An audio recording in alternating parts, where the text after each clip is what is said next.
Қайырлы күн. Бүгінгі қарастыратын модуліміз қызметкер атынан ішкі академиялық ұтқырлық бойынша қатысуға өтінім берген білім алушының өтінімін қарастыруға арналады. Ол үшін мәселелерден білім алушыларға қызмет көрсету орталығы қызметтерге өтінімдер бөлімін таңдаймыз. Ашылған бетте сұрыптамалар жасау арқылы көруімізге болады, және де өтініштің мәртебесі бөлімінде ұсынылды мәртебесімен келіп түскен өтініштерімізді көруге болады. Қызметтің атауы ол ішкі шығыс академиялық құрлық бойынша қатысу өтініші. Өтінішімізді таңдаймыз. Ары қарай өтініштің орындаушысын тағайындаймыз. Келесі өтінімді қабылдаймыз, және де ішкі тіркеу номері берілуі қарастырылған жағдайда ішкі тіркеу номерін көрсетіп сақтаймыз. Келесі көрініп тұрғанымыздай бізде білім алушыларға қызмет көрсету орталығы бойынша бұл өтінім түріне бізде келесі номер берілді, ал тек осы ішкі шығыс академиялық ұтқырлық бойынша өтініштер бойынша бұлдың ішкі номері келесі мән берілді. Келесі өтініштер туралы мәліметтерді көруімізге болады. Білім алушының ұсынған құжаттарын тексере аламыз, және де келісу парағы бөлімінде келісім жасайтын қызметкерлердің тізімін көруімізге болады. Ары қарай бұл өтінімге осы тізімдегі қызметкерлер келісім жасайтын болады.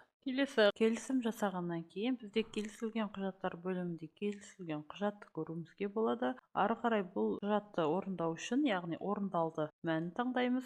Орындалды мәртебесі берілгеннен кейін келесі берілетін құжат бөлімінде құжат үлгімізге сәйкес берілетін құжат үлгісін көруімізге болады. Ары қарай бұл құжатты білім алушыға жіберу үшін құжаттарды беру бөлімінде өтініш берушіге мәнін таңдау арқылы өтінішіміздің мәртебесін орындаймыз. Яғни мәртебесі берілді мәртебесіне өзгерді. Осындай ретпен қызметкерлер тарапынан академиялық ұтқырлық бойынша қатысу өтінімдері өңделетін болады. Келесі біз жоғары оқу орны қызметкері атынан білім алушының академиялық ұтқырлық бойынша оқуға берген өтінімін қарастырамыз. Ол үшін білім алушыларға қызмет көрсету орталығы қызметтерге өтінімдер бөлімін таңдаймыз. Келесі өзіміздің өтінім түрін таңдаймыз. Қызмет атауы ол ішкі шығыс академиялық ұтқырлық бойынша оқу өтініші, яғни оқуға өтініш. Келесі орындаушыны таңдаймыз, өтінімді қабылдаймыз. Келесі бұл бөлімде пәндерді салыстыру бөлімі қарастырылған, және де келісу парағы, яғни пәндерді салыстыру ол келісу парағындағы көрсетілген қызметкерлер жасайтын болады. Яғни бірінші жауапты қызметкер пәндерді салыстыратын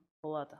Келесі барлық қызметкерлер өтінімге келісім жасағаннан кейін орындаушы үшін, яғни өтінімнің орындаушысы үшін, яғни пәндерді салыстыру бөлімінде салыстырылған пәндердің тізімін көре алады. Келісу парағында барлық қызметкерлердің келісім жасағанын көре алады. Ары қарай бұл өтінім түрі бойынша бұйрық жасау қарастырылғандықтан бұйрық шығару мәнін таңдау арқылы бұйрық жасаймыз. Яғни бұйрықтың түрі академиялық ұтқырлық бағдарламасы бойынша кету туралы бұйрық, және де категориясы бойынша, яғни бұл ішкі немесе сыртқы академиялық ұтқырлық. Келесі білім алушыларды қосу батырмасын таңдау арқылы біз өзіміздің білім алушымызды қосамыз.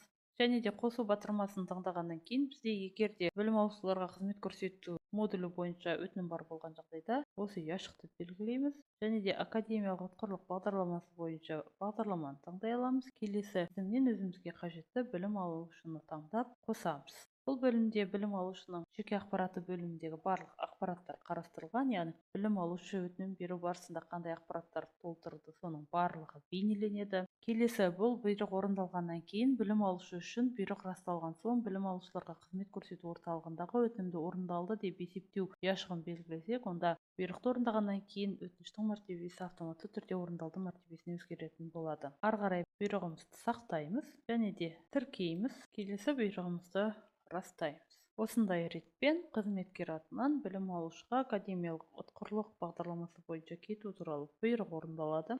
Келесі бұйрық орындалғаннан кейін бұл бөлімде біздің жасалған бұйрықты көруімізге болады. Ары қарай білім алушыға өтінімнің орындалғаны туралы ақпарат жіберу үшін құжаттарды беру бөлімінде өтініш берушіге мәнін таңдау арқылы құжаттың мәртебесін берілді мәртебесіне өзгертетін боламыз. Осындай ретпен қызметкер атынан ішкі академиялық ұтқырлық бойынша білім алушылардан жіберілген өтінімдер орындалатын болады. Осымен бүгінгі сабағымыз аяқталды. Сау болыңыздар.